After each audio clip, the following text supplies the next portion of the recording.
Welcome. Thank you all so much for being here. It's lovely to welcome Scott Lowery, Sheryl Slocum, and Karen Haley for a reading this evening, and to see all of you. Of course, it's always really nice to host any reading in this room, any gathering of poets, but especially so with three people who are so intimately connected to Woodland Pattern variously through being stalwart marathon readers, members of Wednesday Writers Group, attendees of the open mic, and so many more things besides, and of course are also so active more generally in Milwaukee, Wisconsin. So this gathering of poetry friends is really wonderful, and more poetry friends in the audience. Hooray. Hooray for some incredible Milwaukee poets being in company. So I'm just going to announce a couple of things that are upcoming, and then, we'll get on with the poetry. But I'd be remiss not to mention a couple things. By the way, I'm Mike Wendham, program director.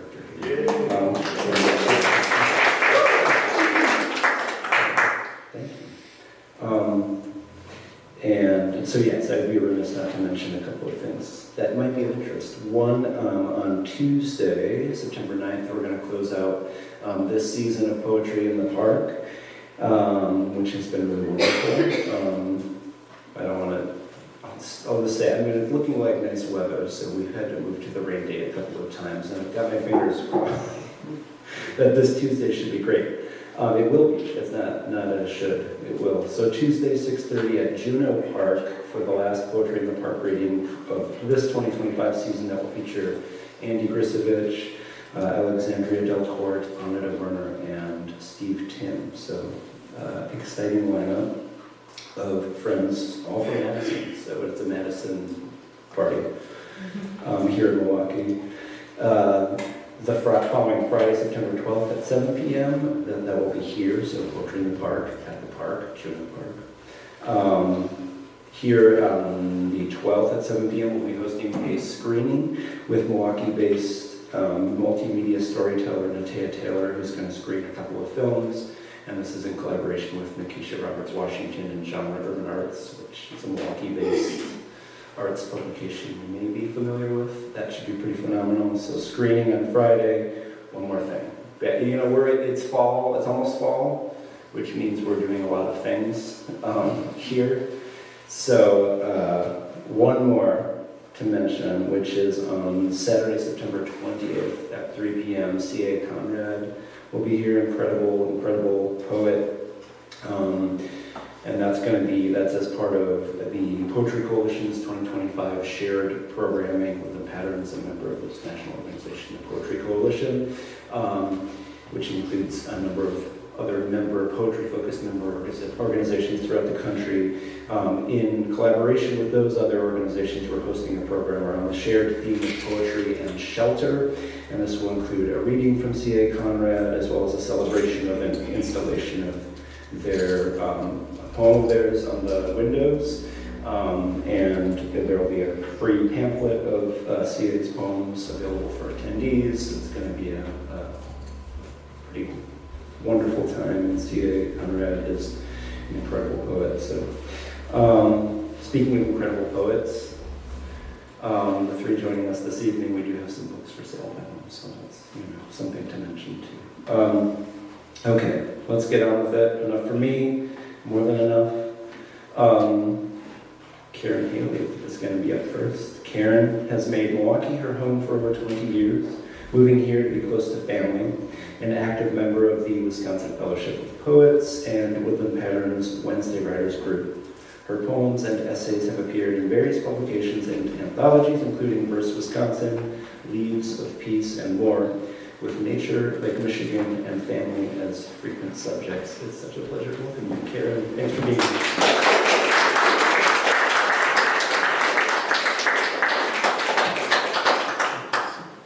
Bringing my water. I can't promise my voice is going to hold out for the whole time. My daughter has cough drops. Excuse me. And I might be doing that once in a while. I have a few things. I decided I would leave out maybe one poem so I could say a few things before. It's just such a pleasure to be reading here. Excuse me. It's been hard to stop smiling since God asked, so couldn't ask for a more warm and inviting and supportive place to read. Actually, just look at the familiar faces. It's really nice. Woodland pattern has been a part of my life for a very long time. Even before I moved here to Milwaukee, I came down to visit my son Michael, who lived right over on Fratney with his wife Brooke. My children went to UWM, so I was down here for that. One night, it was a rainy night, Michael brought me over here to hear Naomi Shihab and I. Yes, she was delightful. And hearing her kind of helped make this writing thing seem possible. So when I moved down here, I frequented this place. And there have been marathons, middle of January, snow, smelly, wet mittens and hats and chilly, and bodies, standing room only. It was an experience. It was really nice. I enjoyed it very much. And then I got to join Wednesday Writers, which Woodland Patterns lets us come to this room and work our poems. Excuse me. This has been a really supportive place. I want to repeat that. That first time with hearing Naomi was like over 25 years ago, back in the day when Ann and Carl were at the helm here. But now we have Jenny and Laura, and they are doing the same kind of supportive thing here in the community. And I would say I'm living proof that what they do matters, because I wouldn't be here if I hadn't been welcomed by Woodland Patterns. But you came here to hear poetry, so enough of the chit-chat. And I would like my first one to be about the person who would have loved to have been here tonight, my friend and fellow poet and fellow Wednesday writer and fellow just everything. She was always up for a good time, even a hike. She died 2 years ago now. Yeah, and I still miss her. Your death is unsettling. Loss circles back again and again, catches my attention to slow my step. Each time I try to regain my stride, it tells me to sit with my sadness till your absence becomes a part of the way I will be. Going forward, a permanent, remembered space, not fillable by time or the reality of continued living. And that's for Ginny Narcio. This looks like a lot, but I have short poems, so I promise you it will go fast. This one's for those of you who maybe in the last couple of weeks have dropped children off at college. It's kind of a big day for parents and for children. I hear him, this child of mine, in earnest conversation with random people, even strangers, and I know he is outward bound. His focus no longer the safety of home. It may be years before he will turn his new formed self back this way. Still, I'm content. I see the wonder and the pain of discovery, all of it unfurling in his opening eyes. In time, he will gift me with what he and experience have accomplished, a fully formed person, looking to bring and give, not take, from the pool of sustenance quietly abiding here. Patience carries its own measure of days in the posture of waiting.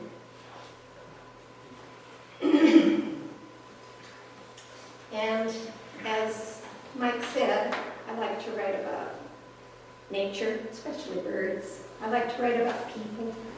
I write about the things that help me understand my life as it happens to me. So this one is about family. I remember in my long ago, a slim wisp, a sparrow of a woman, proper in her white lace collar, buttoned prim at her neck, softened with a hawk nose and a thin face, softened by smiles, a loose bun of wispy white hair piled frail on her head. My mother's mother, come to visit, come to stay a piece. Tender care was lavished upon her slender being. Her grasp of time already was fleeing, and the teacup trembled in her paper-thin hand. My place was in the corner near the front window, sun streaming warm on my head as I curled on a rug bright with blushed roses. The fronds of the always green fern to my left made patterns on my hands. I could hear the stories she spun of her girlhood, so far removed from my own, and my grandmother and my mother, they nodded and smiled and whispered the words true, yes, yes, to the familiar stories. All this I remember, but in what I was told was her 96th year, she came no more, and I wondered at that. But I was too young to heed the portent of the silences. I didn't find out until I was grown up that that's when she died, because she didn't live in our community. This one is about the next two generations, my mother and myself. Lessons not learned. When my mother preached housewifery, my head was mostly in a book or two, and little of her sermon seemed to absorb, ostensibly.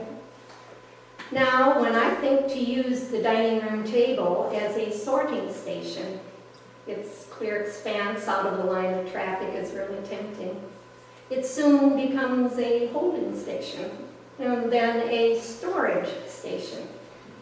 I walk past it daily, hard-pressed to remember what comprises the bottommost layer, chagrined that small additions still accrue.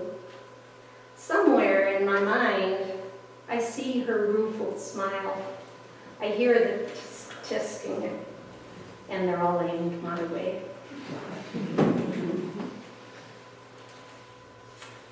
And my mother was very typical of her generation. She was only given a 8th grade education, and I just simply can't imagine sending my 12-year-old granddaughter out into the world after 8th grade. But that's what they did. How it was over before it began. If she scrunched up her eyes, she could almost see the road that led out of town. Angular with color fades on most interior words looking into the sun. And if a tree were to fall on the way there, the noise that it made would be canceled by wholesale indifference. Its leaves trying to sing out a warning, but absorbed by the changing of colors. In school, she wanted to learn a different language, but none of the teachers stepped forward to speak other than local. And that was already sufficiently spoken, so the idea slipped under the nearest rug. and she thought she heard the sound of a door closing.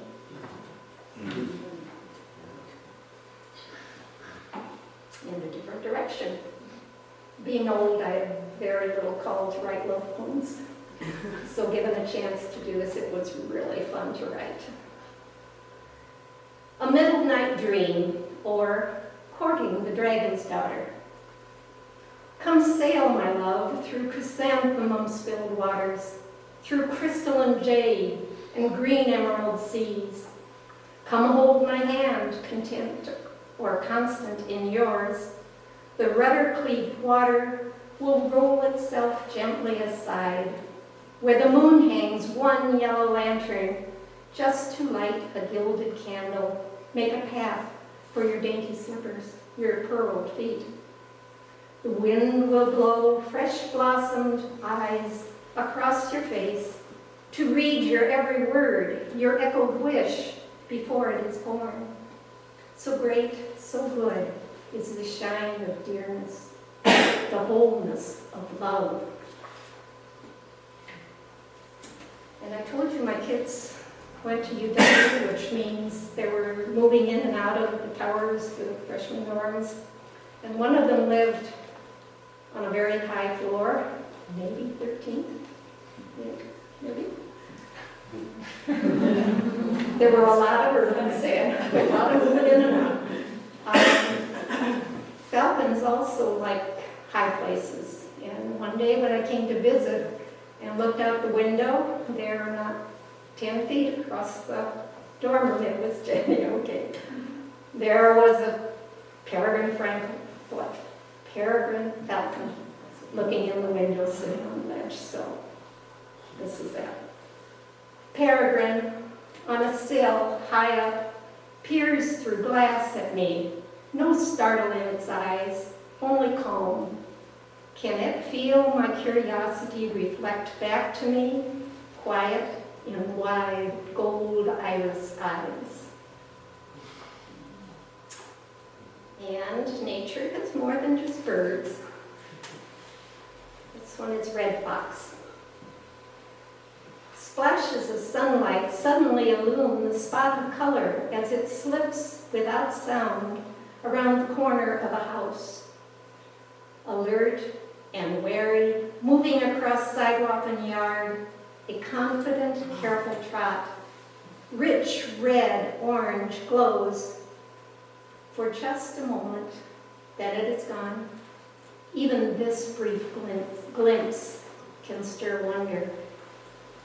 Rumor tells of a neighborhood incursion, silently crossing sidewalk and yard, of a hunting red fox, brazen, unhurried, pelt glinting in afternoon sun. Now I ask you, define invader. Just whose territory has been invaded here? Here beneath these towering old trees on a South Side Lake Park day. And I've seen them more than once down by the yacht club down there. Milwaukee has a lot of rivers, and so there's a lot for us poets to write about rivers. This one is Astor River. In its early miles, the uncut river flows like a braided plate, catching the sun in generous reflections of sky. It honors the rolling of hills. 3 times it doubles back, just doubles back on itself like an unsure groom at a hasty wedding. But it ignores all insistence and ambles on, and solitary birds spread silent wings along and above, know each secret tucked in the loops and bends, loops yarn-like, with trees and reeds knitted into the land. Its length exhausted by all that is asked on the way, its heaviness moves like silt to the sea until time is all it has to give. And back at birds. Change. I have seen the deep deep red of the northern cardinal extend its territory into the next colder latitude, just in my lifetime. What was a memorable sighting, that spark of red at the top of a snow-dusted maple, bare-branched in clear, frigid cold, with loud proclaiming of territorial rights. This rare winter gift has become so common, small children can now readily speak that name. I wish I could believe it was the cardinal breeding hardier, but know from other signs it is the winter that is changing, leaning warmer, uprooting those birds. And change of a different kind. An open letter from Gaza to the Western world, to a president who has made outsized promises.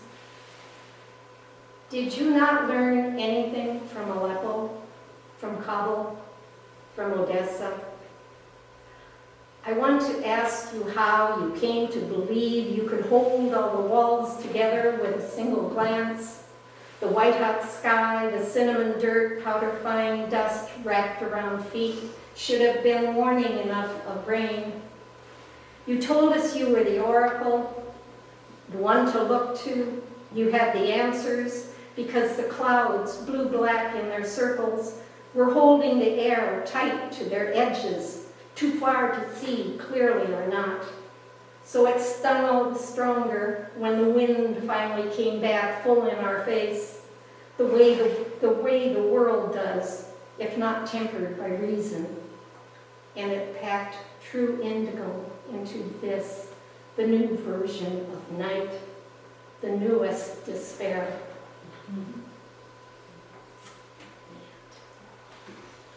We can go back to birds now. If there are owls calling simple notes from the tall, fragrant spruce, the night will seem less separate, less solid in its blackness. It might seem possible to breathe deeply, possibly to sleep, to even lay awake, content to be there, to hear, to notice the arc, that faded yellow curve of moon.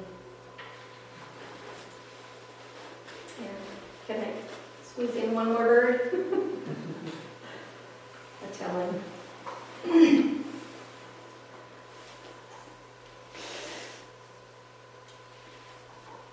The story of wings unfolds each time a hawk moves to lift its feathered grace into waiting air. The tale it tells is of bones laid hollow with weightlessness, and every strong shaft of carved feather prints an elegant arc on shifting blue. This storied hunter discerns slight movement in tall, sheltered grass. There, the smallest rabbit learns the wisdom of absolute stillness, of control over panic, a lesson to all who would care to listen. And maybe two. Do I have enough time? Okay. Reckoning. As I grow older and older, I better understand what it is to feel marginal, somewhat extraneous, to exist and to function on the edges, spinning in quiet, empty circles, bare of conversation, bare of people. Is this how it feels to be a hermit, perfecting the habit of being alone? Some days, it would seem easy to fade out of sight, everything around me so taken with busyness. I think of the effort it takes to stay afloat in that stream. Sooner rather than later, I will be as gone as that increasing number whose absence I continue to absorb. I see the places sit mute in a circle before me. And still, I walk out to meet each day, not yet half done with this business of living. And maybe a smile for the last bit. I'm looking for trouble. You say he's gone. How long? How far? How true? If I say I'm looking for peace, you say, long gone. If I say I'm looking for company, you say, look beside you. I've been here all along. Thank you.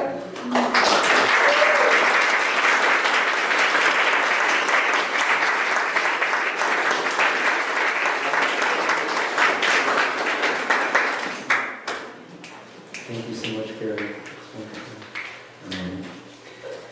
Great pleasure now to welcome Sheryl Slocum, recently retired from her English language teaching career to focus on writing. Sheryl's poetry has appeared in multiple literary publications such as Blueline, Bramble, and Wisconsin People and Ideas. Her book, Leaving Lumberton, was published by Wipf and Stock in 2022. In May 2025, her son, Jacob Slocum, released a jazz suite, Repentance, based on Sheryl's poem by the same name. Sheryl is currently working on a series of poems based on mindful movement, qigong.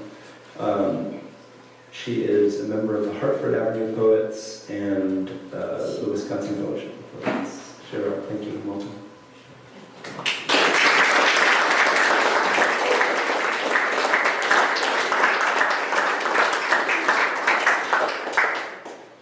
First of all, I just want to say thank you, Scott, for sharing the limelight with me and Karen. And thank you, Woodland Pattern, for being here and for persisting to be here. I really appreciate your stamina and dedication to us. I'm going to read, first of all, from my book, and then I will read from the new book that is sort of perched on the edge of the nest and about to try and fly out and find a publisher. But I want to tell you a little bit about this book. It actually has a narrative arc, and you can see from the picture on it, you see, there's been logging going on, and the title of the book is Leaving Lumberton. There are lots of Lumbertons in the United States, and the one I lived in had, before, probably 50 years before I was there, had been clear cut. So I saw the damage that can be done by clear cutting. But also as I hiked in those hills, I saw new growth. And so that's the kind of narrative arc that's in here. It goes from a place of wounding to a place of being ready to move on. And I like to always honor other poets because my poetry is so, I've learned so much from reading other poets. So I want to begin by reading a poem that will fit with the first section of my book. The first section is called Stumps. So this is the place of injury.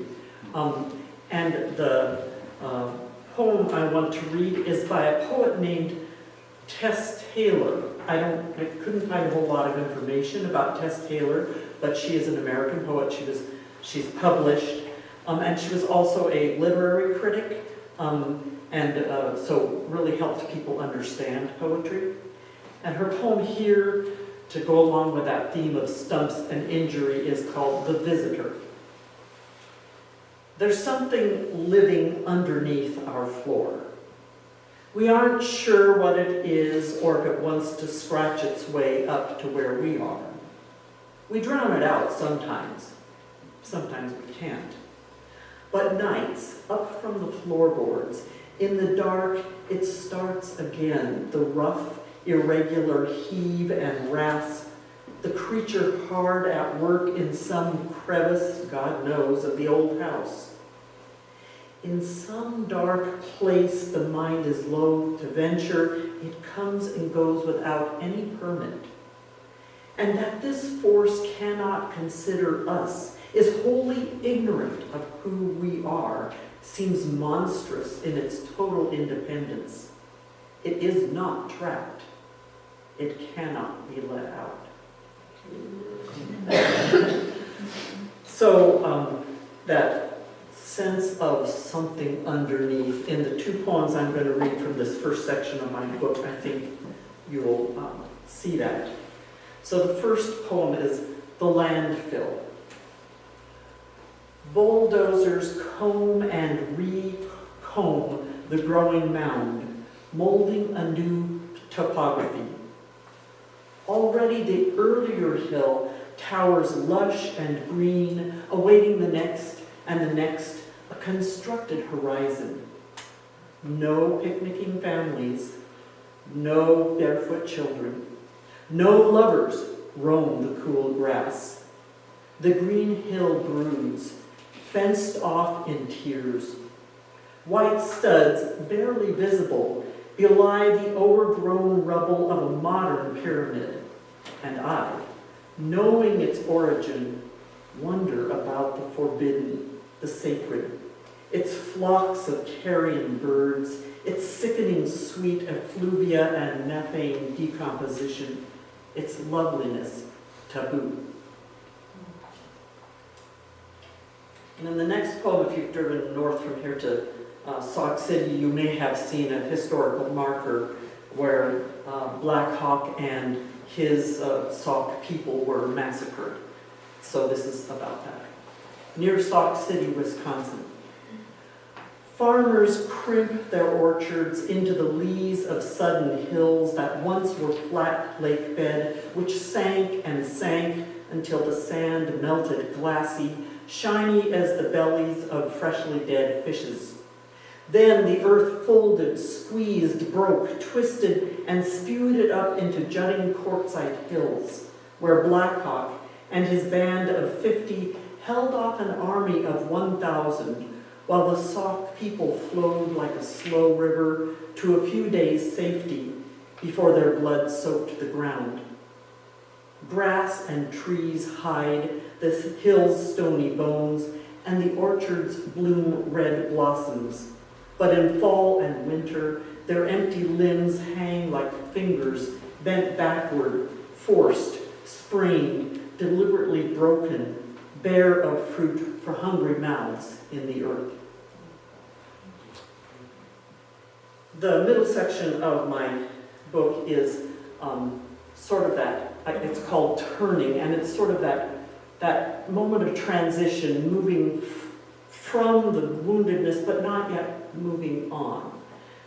So I have two poems for that. The first one, I was a Peace Corps volunteer in Chad, Africa, and so the first poem is from that time.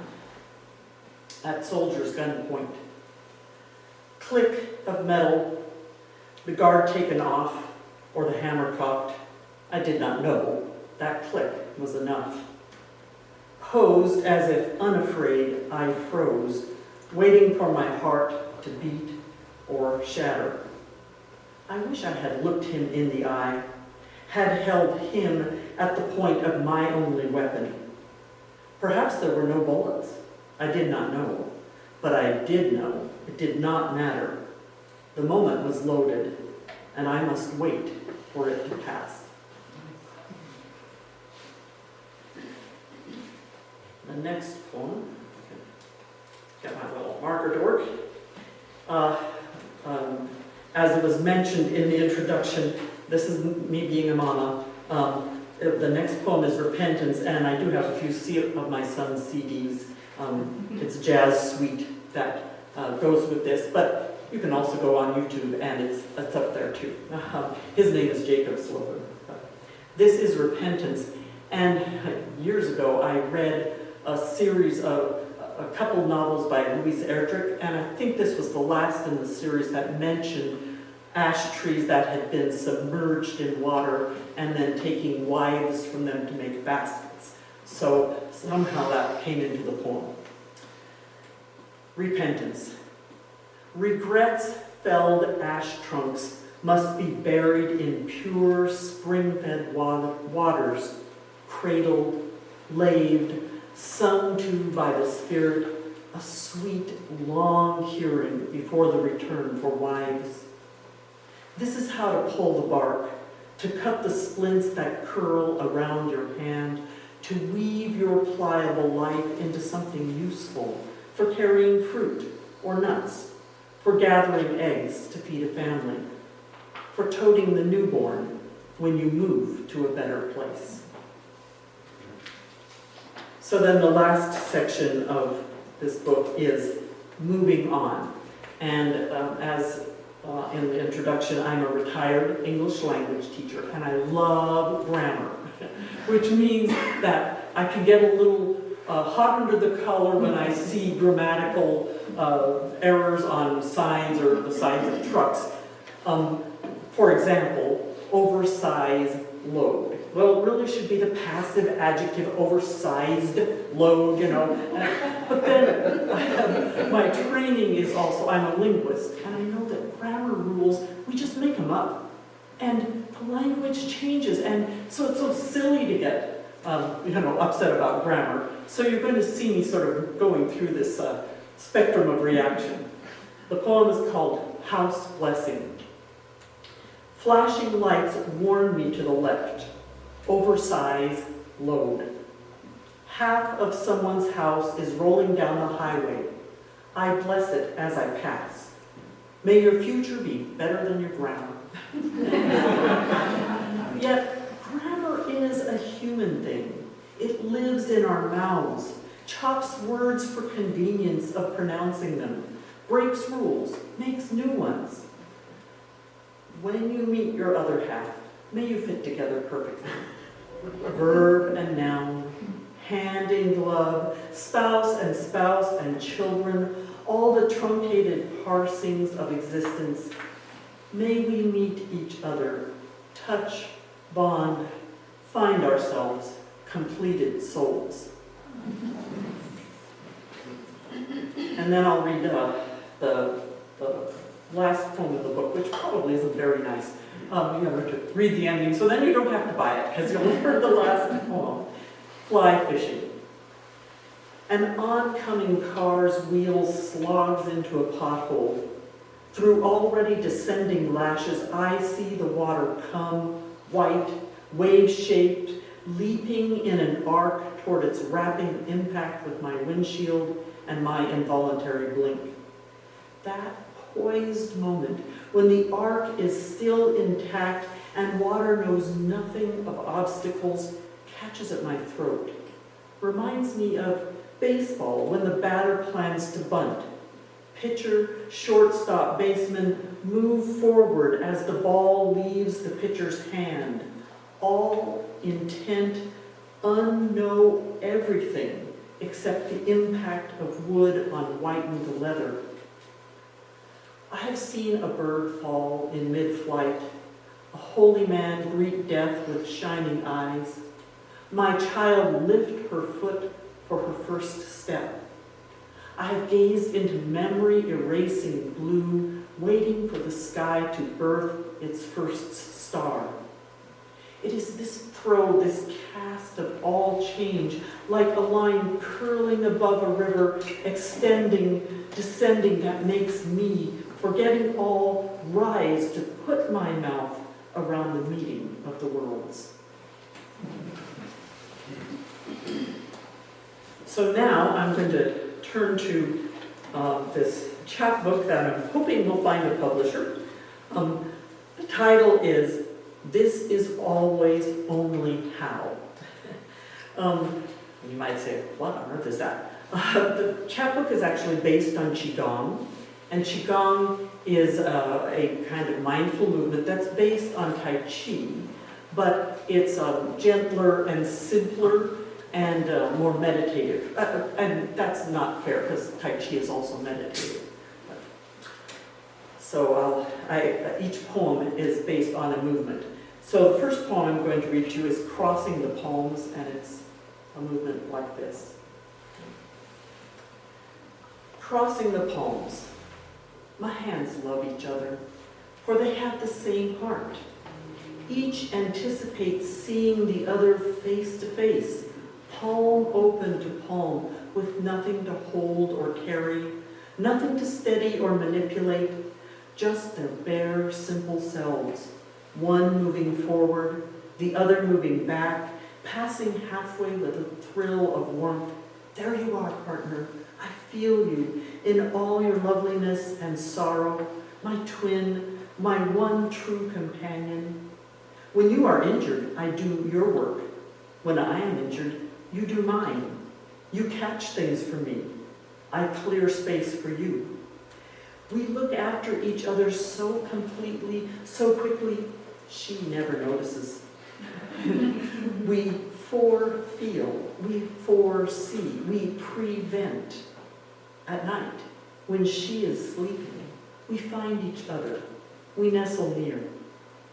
In death, they will give us flowers or a book, but all our life I have felt your pulse as you have felt mine. So you will rest in me still, I still in you. The next one is a movement called Turning the Moon, and when I first learned it, we were taught a very simple version of it, which is sort of like this, turning the moon. But there are other movements, and I've learned that probably this is an oversimplified movement. Turning the moon. Now, children, let us laugh. See the moon behind me, just above the horizon? I lift my arms out and up to encircle her. She is so fat and full, my fingertips cannot touch. Slowly, gently, I bend my side to the right, careful not to jostle my precious cargo. Slowly I straighten, moon's weight warm across my shoulder yoke. Now I bend left. I hear your giggles. Grandmother, when you tip, the moon stays put. You cannot turn the moon. The laughter of grandchildren is sweet and cooling. It fans my brow. There is seeing, and there is seeing.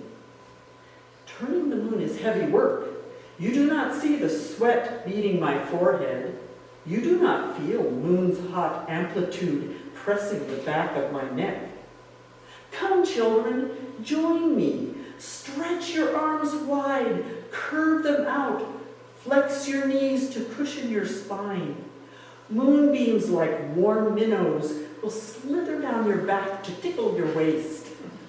One molten beam has slipped down my chest and nestled between my breasts. Its ember heat sinks deep within.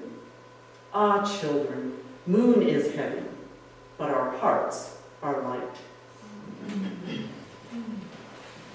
And then the last poem I'm going to read is Casting the Net. And again, this, as I was learning the movement, the images that came before me were from when I lived in Africa. I was in a city on a river, and watching the fishers with their dugout canoes, and they would be standing on the gunnels and casting out their nets, and that would, then circle out and land on the water. It was just such a graceful, beautiful thing. The movement is casting the net like that. And my teacher said, well, think of just taking your troubles and just casting them away. So sort of that memory from the fishers and then thinking of that led to this poem. Casting the net. Take each hurt and disappointment, each slight, each loss, each sleepless night, all measured, fingered, knitted together, each knot known. Standing on the gunwale, lift, spread, fling it all opened wide. Let knotted ropes splay into a circle, sigh syllables into air, descend to print your sorrows on the dimpled surface, then sink and whisper to the deep. Later, feet braced, begin the haul of live quicksilver, its weight and wriggle, its gasping breath, food for a family, sustenance to sell. This is how we weep and carry on. Thank you.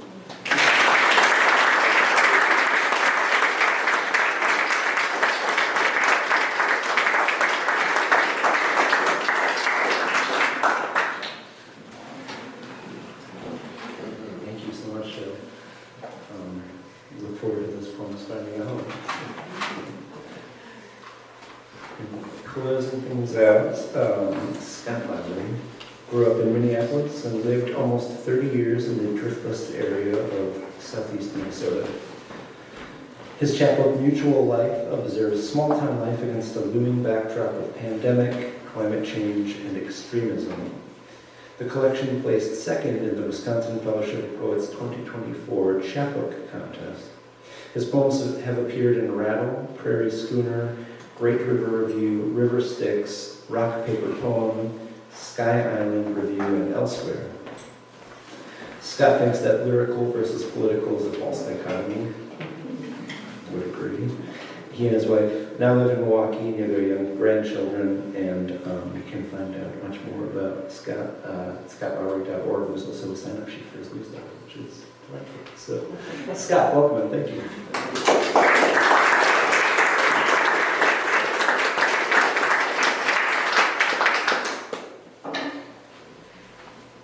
Thank you, Mike. Before I do more thank yous, I'm going to get into a poem. Poets should have baseball cards with their bios charted on the flip side, major prizes, big league debut, teaching gigs, followed for the well-known few by a string of progressively stranger titles, lists that could double as poems themselves. No bubblegum, instead each with a fresh opened whiff of personal penchant, French roast, good weed, and earthy single malt. But a new one with each next book. I'd trade you my complete Gary Snyders for Stafford's rookie card. Look how young, both of them. Some author photos inexplicably never changing, like Marianne Moore, forever in that black tri-corner hat. Neighbor kids would square off in sidewalk fantasy slams. This year, new formalists versus beats in the World Series.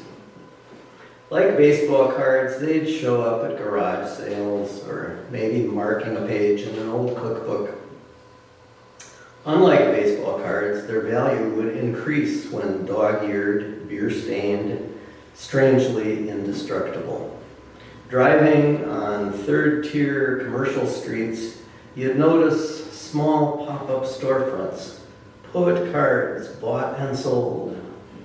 Weekend evenings, a small crowd could be inside with battered three-ring binders, conjuring matchups, closed eyes reverent, declaiming by heart.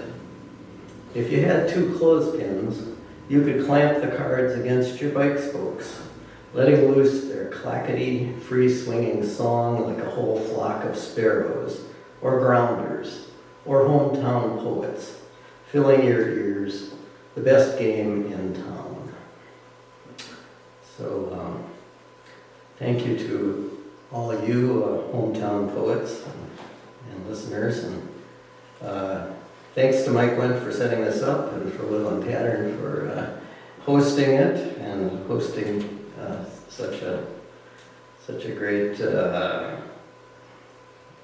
in Minneapolis there used to be this place called the Riverside Cafe that was kind of the hip center of cultural stuff in the West Bank, and they called themselves the biomagnetic center of the world. And I like to think of Woodland Pattern kind of the same. That could be your new tagline. But anyway, that first poem is going to be in an anthology that Ed over here and Tom Erickson have edited baseball poems coming out in October in time for the World Series, I guess, called Songs of the Summer, the Songs of Summer from Water's Edge Press.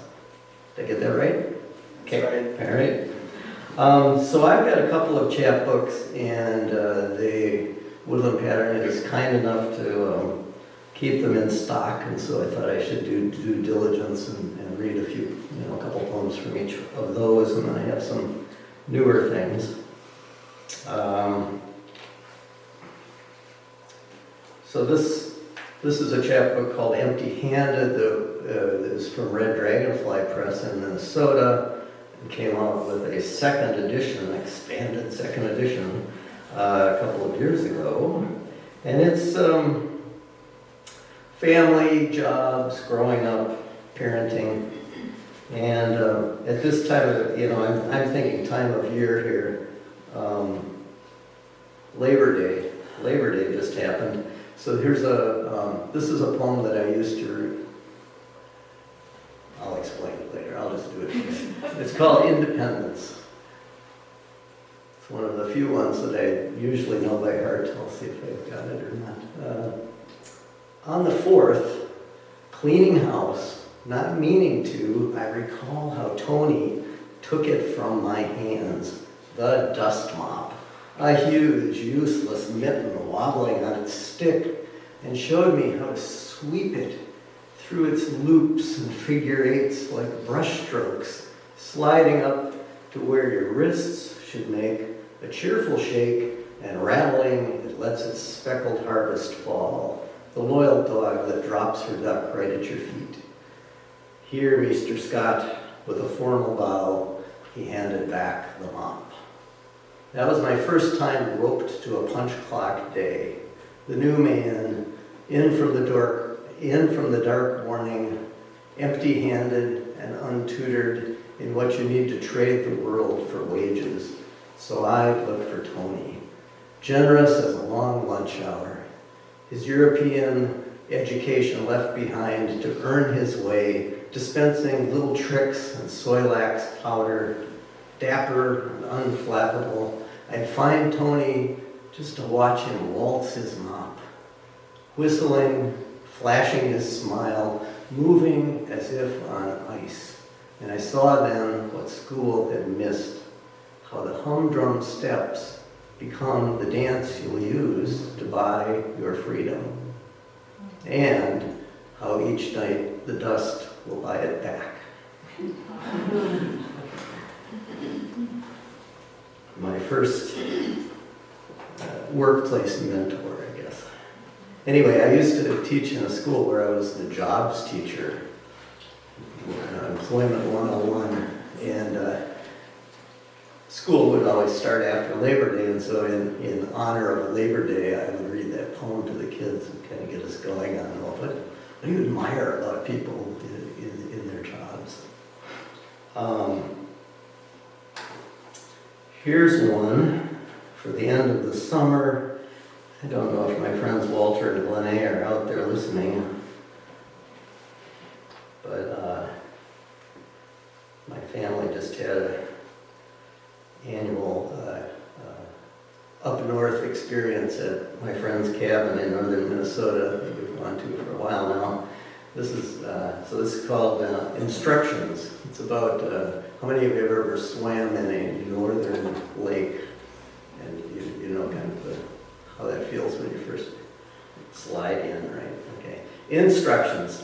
Sliding in, you only feel the cold at first, deeper than ice cold, huge enough to hold you too tightly, and you think you're scared, but that's not really it.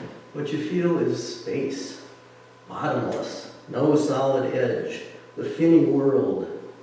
Say you stay until your blood decides to budge again, then look around. Somewhere above, a cloud may also move to let green light unveil the furling plants, gold flecks of minnows shifting in the black rocks, sharp, quick, clear. You kick and drift, and it comes back the way you pump that spongy bellows in your ribs. It's rise and fall, your sink or swim. Each shoulder pull, each goosebump breath is all you'll ever want. When friends call, wave them off, warm up later, dive back down. So, but summer's just about over, huh? Let's see. One more from here. So they're not all happy poems, but they're family poems. Question for my brother. Is this any kind of life you asked last time we spoke, as if half gone already? And what could I say? So After your yellow ribbon of crime tape came down from that scabby stairway, after your saturated blood was drawn and spun, and your last lab results vanished into the morgue of a steel file drawer, after the police chaplain retreated to the sunny sidewalk, and the family came for cookies and heartache, after the white powder of your bones dissolved in the indifferent forest, I tried my best as the older one to keep at least your voice sealed up and safe, with its sweet notes of caramel and green fruit and its white-hot coals, its blurry upswings and overtones of undertow, thumbed it smooth as a pocket stone, rehearsed it like a grade school poem for 30 years, but fading, who do I give you to now?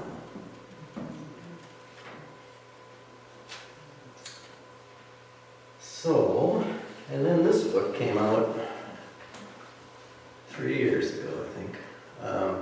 2 years ago, really, just 2 years ago, seems like a while. Has the nice Nuthatch on the cover. Thank you to the Emily Gray Kaler, Minneapolis artist who did that. It's called Mutual Life, and as Mike mentioned, so this is one that's got a time bracket to it, 2016 to 2022.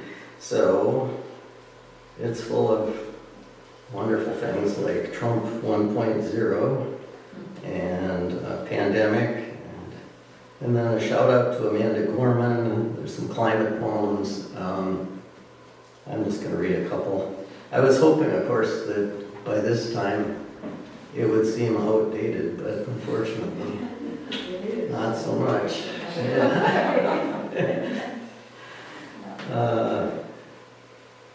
Going Smaller. This is the sort of the cover poem here. the picture goes with the poem. Going Smaller. This is a winter time. Somebody was talking about how Midwestern poets tend to have a lot of snow poems. And I guess this is a snowy poem. Going Smaller. Days like this, you slip as you kick. Wind again, too warm to stiffen the snow. We tilt off kilter another degree, or it's just a mid-March thaw, no sweat yet. Either way, I can't outrun the news. Yesterday, the radio host asked the expert, "What about a national health service? This is America, forget about it." Across the lake, a pack of snowmobiles winds past, snarling like misplaced anger. I narrow my attention to the oak leaf that still holds on, the laughing nuthatch. How small do I need to go before I'm no longer living in any nation? A full moon rises, factual among the trees. Let's see. Oh yeah, okay. So another Labor Day poem. I'm going to sort of send this out to my friend Ed Werstein, who we marched together. Which one was that?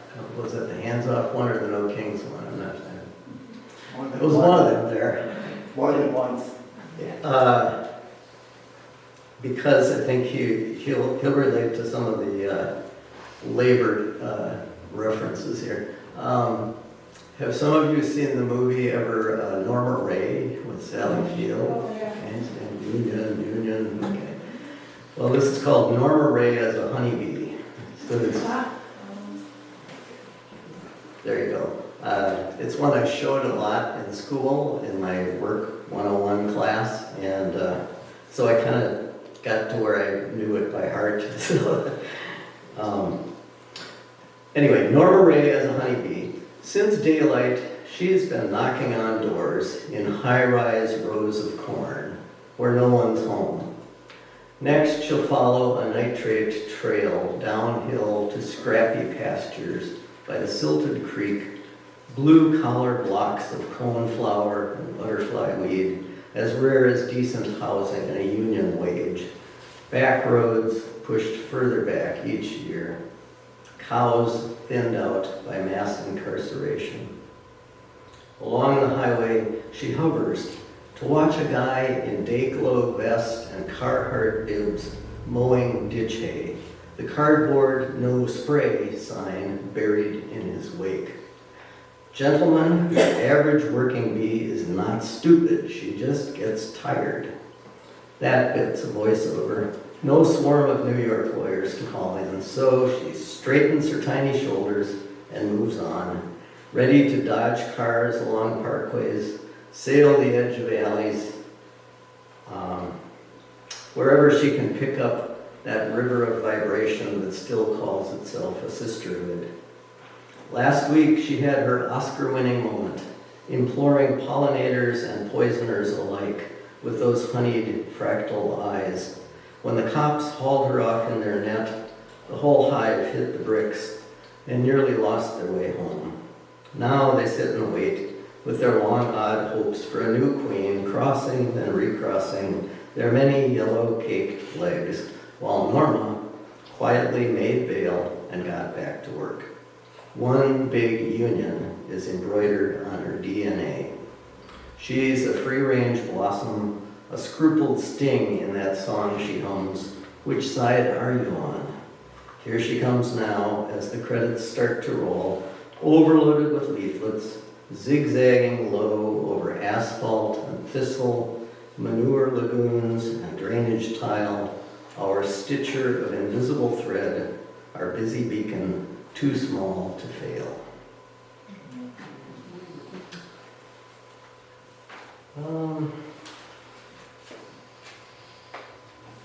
Let's see. I'm gonna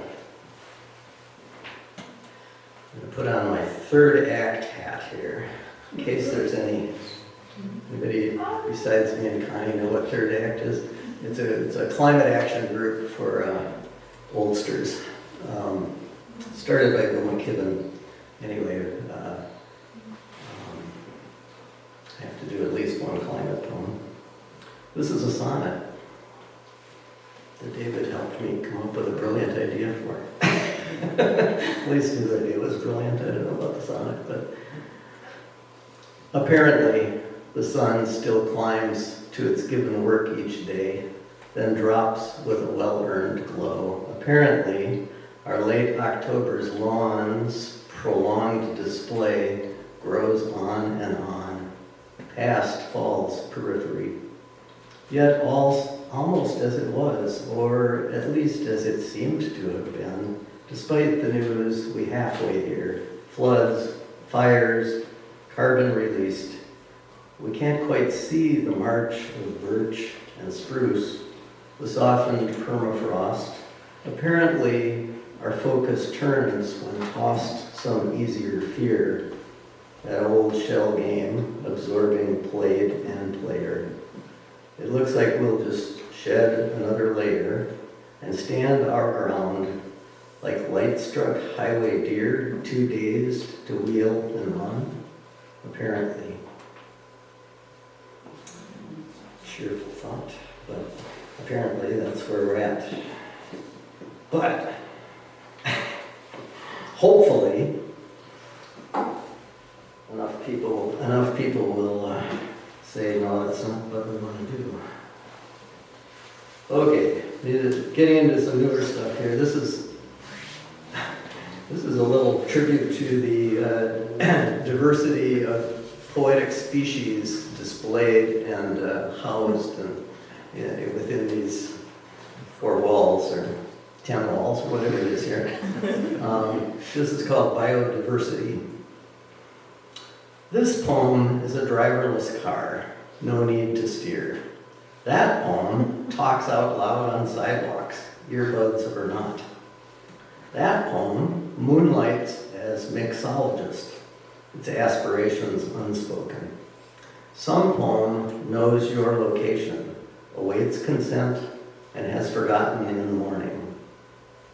Some poems buy new memories online. Those poems scroll lavishly with links to everything and always need recharging. One poem's passwords are unforgettable.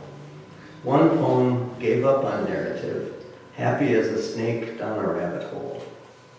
One poem pretends it has imposter syndrome, while another is lost in its intricate camouflage. One poem has no ideas but in things above its pay grade. Some poems are invasive, thriving in our disturbed soil. Other poems resist extinction, their eyes burning. This poem is only passing through, headed north with the great ghosts of the pines. This poem could go on like this forever, it thinks, but it won't.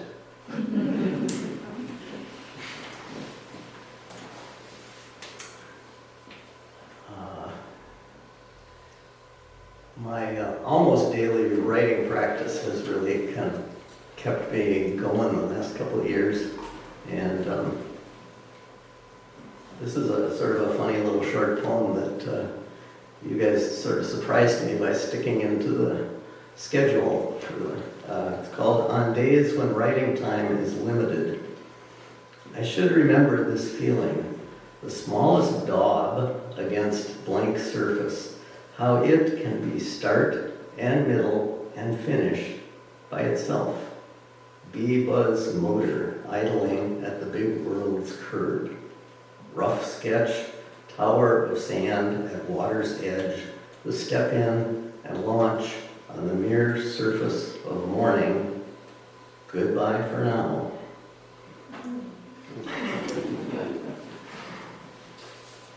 Let's see. I've got a couple more. How are we doing? Is that good? Yeah? Okay. All right. It's all going according to plan. Great. What am I forgetting to say in between times here, though? Okay, so I've got it. All right. This one came out of it was a different political action down at, in front of the federal building down there. I think it was the Hands Off rally. I think I saw Sue there too. I'm sure I did. Anyway, the speaker, well, there's me speaking, there's the poet speaking here, but I'm quoting Gwen Moore, who's our wonderful congresswoman from the 1st Congressional District of Wisconsin. It's called Political Speech. Democracy in America, she said, has always been aspirational. Bronze bell of its summons rung by noble oligarchs with blood on their soft white hands.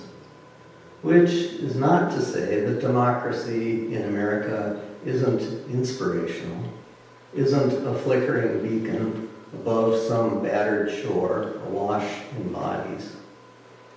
In fact, it's always both.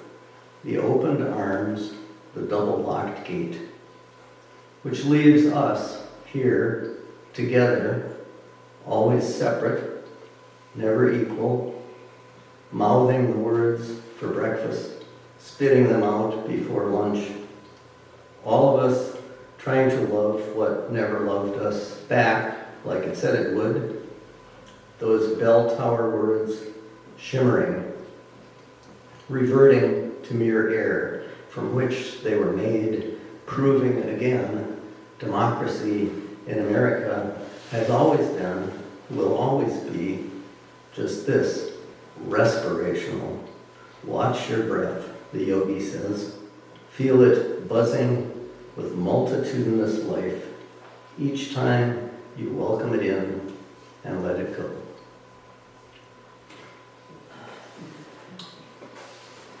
So, breathing, bicycling, and writing every day. And limiting my dose of news. And trying to do something about the climate. And I think it all fits in the poems there somewhere. So, one last newish one. This one has a date stamp on it, May 2024. Can we remember back to then? Remember who was coming to town after that? So, Milwaukee warm, for the poem will remind you. Milwaukee warm front. I'll send this out to my wife, Connie, because she's in this poem.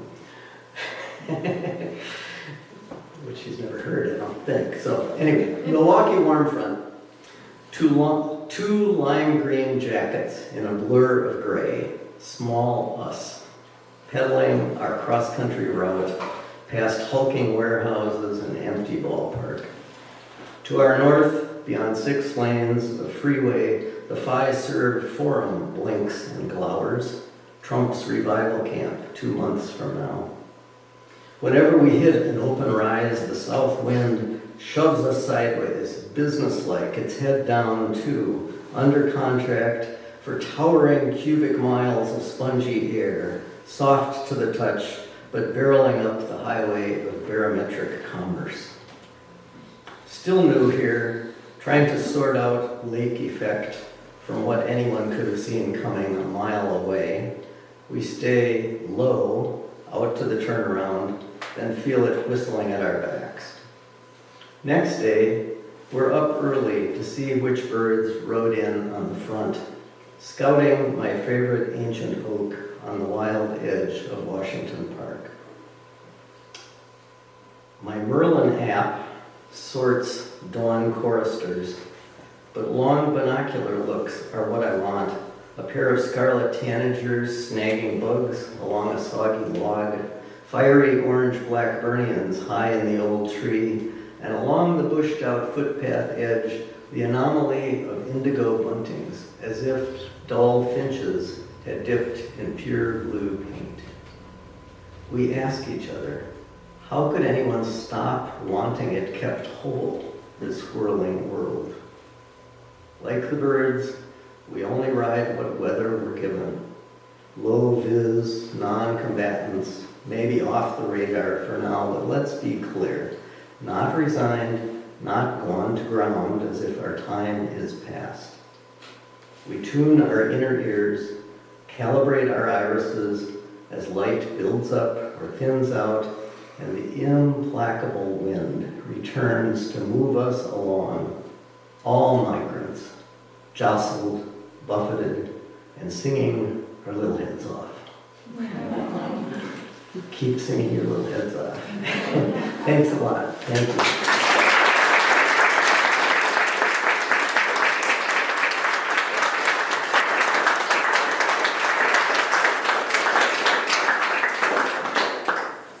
Thank you so much, Scott, and Cheryl and Karen, and to all of you for being here.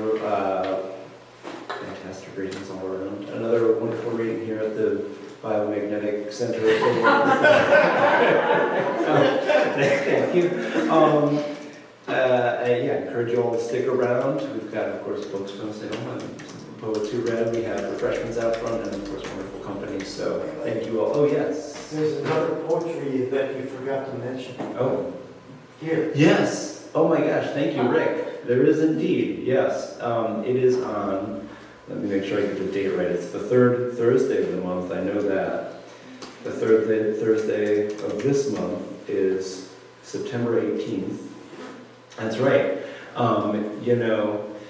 This is that third Thursday of every month is our formations series for new and improvised music, which is maybe why it slipped my mind to mention it. But in this instance, twice a year, Jay, who organizes that, brings together musicians, improvising musicians and poets, among them Rick Ullman, as well as I think Jay himself, I think Louis Friedman, the center manager here, Blue Lotus, I can't remember all the poets, but, and Jay, yeah.